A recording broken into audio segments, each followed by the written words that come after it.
Let me tell you a story. It's a story about how a single thought, a single belief, can either build or destroy your entire life. And the most shocking part? Most people don't even realize they're doing it to themselves. There was a man who lived beside a busy road. He wasn't highly educated. He didn't read newspapers or listen to the radio.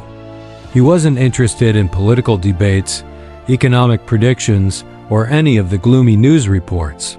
His entire world revolved around just one thing: making the most delicious hot dogs anyone had ever tasted. Every morning, he'd wake up early, buy the absolute finest meat and the freshest buns. He'd set up his bright, colorful sign right next to his little cart. And he would stand there, smiling, greeting everyone who walked by, offering his hot dogs with genuine warmth and pride. And because he put his whole heart into his work, people loved him. His hot dogs became famous. His business grew and grew. The money came in steadily. He was doing so well that he sent his son to a top university, a dream he could only afford because of his relentless hustle and dedication. Then, one day, his son returned home. He was educated, serious, and full of news. But it wasn't good news. "Father," he said, with a deep frown on his face, "haven't you been paying attention to what's happening? The world economy is crashing. A massive recession is coming. People are losing money everywhere. Things are only going to get worse. You need to be careful." The father paused. His hands stopped working. He looked at his son's worried face and thought to himself, "My son is educated. He knows things I don't. If he says the world is in danger, he must be right." And from that very moment, everything changed. Not because the world changed, but because his belief about the world changed. He stopped buying the best meat.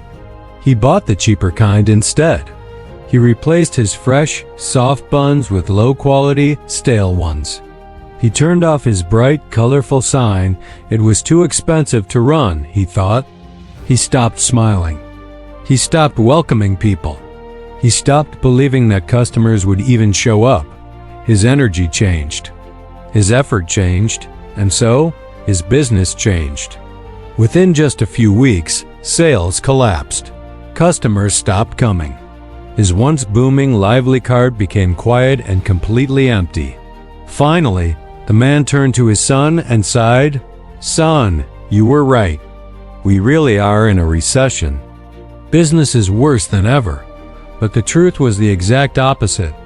It wasn't the world that ruined his business. It was his belief about the world. He didn't lose because of a recession. He lost because he started acting like there was a recession. He didn't fail because times were hard. He failed because fear made him lower his standards.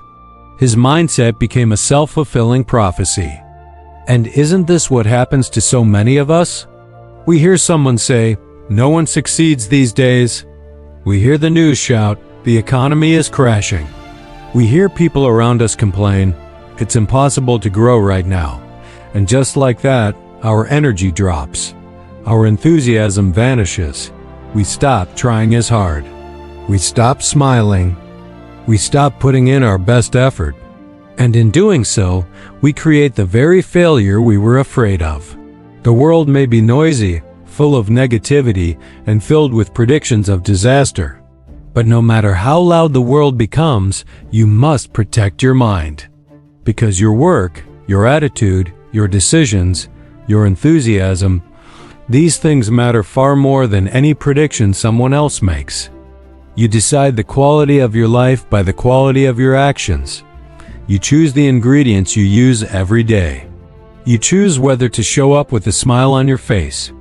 You choose whether you're going to work with passion or with fear. Success doesn't just collapse because the world says it will.